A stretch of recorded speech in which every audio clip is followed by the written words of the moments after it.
Here's the truth.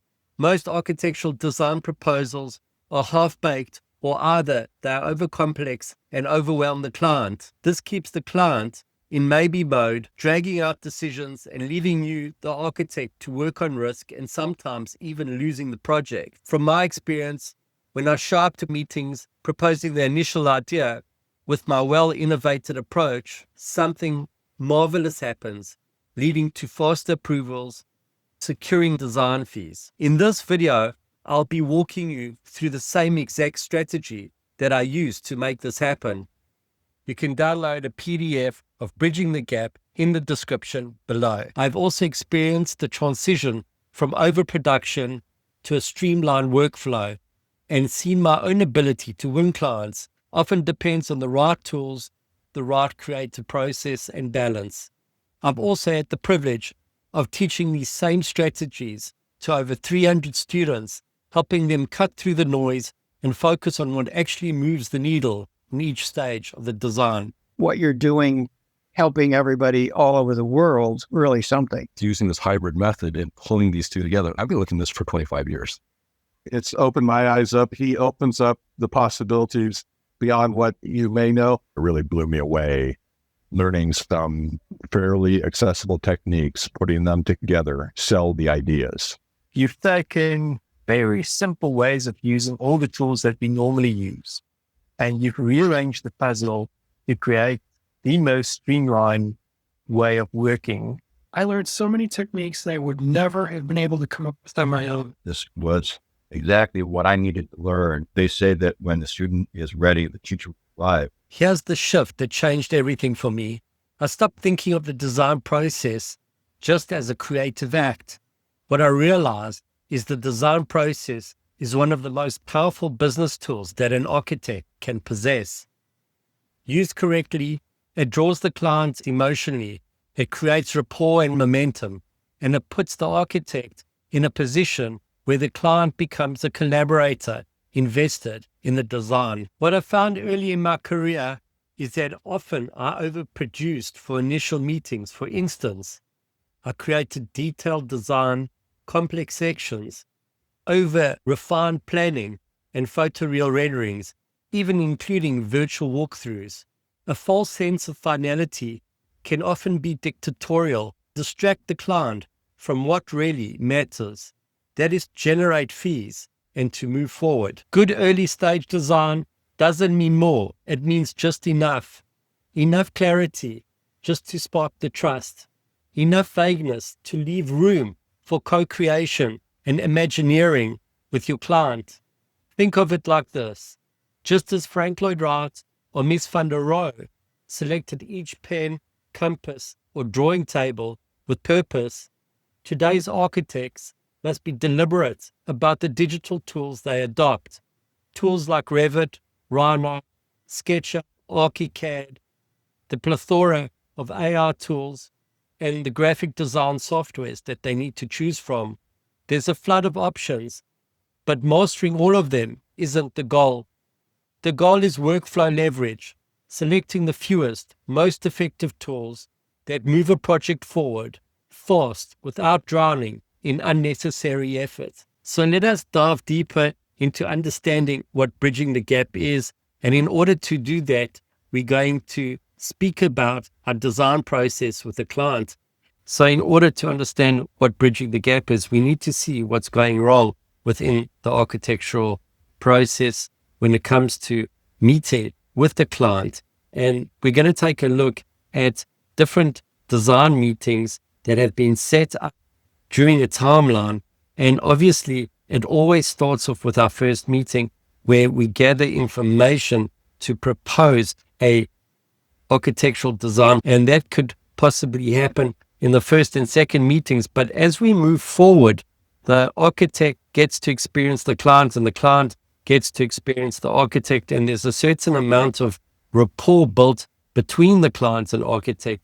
But the biggest problem in the industry right now is that it can draw on for a long time without getting paid. And that means working on risk.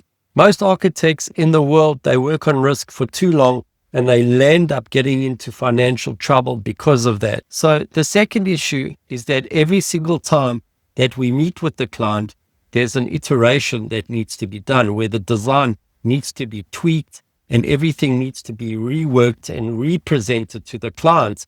And the biggest problem with the architectural world at the moment is the tools that architects possess slow them down and create top-heavy workflows. So every single iteration becomes a huge labor in itself. Let's move deeper into the process. You can see that the drawing board has evolved into the computer, and that has happened over the last 30 years. There's been this unbelievable transition from the drawing board onto the computer, and now we're moving into generative and agentic artificial intelligence. But there's just so many applications to choose from, and each application has its own strengths. So it's really exciting to see the evolution of the drawing board to the dual screen monitor over the last 30 years. And right now, everyone's working on a dual screen monitor, and there are a lot of applications out there. But what's really exciting as well is we have the new technology that's happening right now, like the agentic AI and the generative AI, which is really taking on in the architectural industry. But as you can see, there are so many design softwares out there, and like SketchUp, Revit, Vectorworks, and they're all evolving at the same time.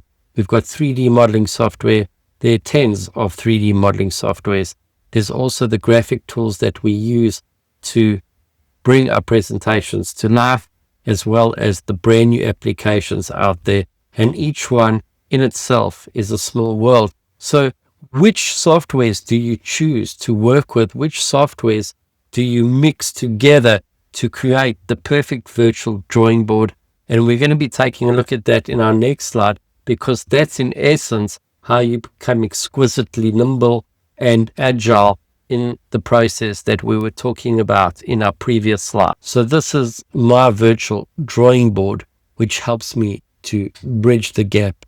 Just like in the previous slides where we spoke about iterating a design and having a method at your fingertips to really work quickly with agility, this is my process. So obviously everything starts off with the magic of a CAD schematic 2D plan.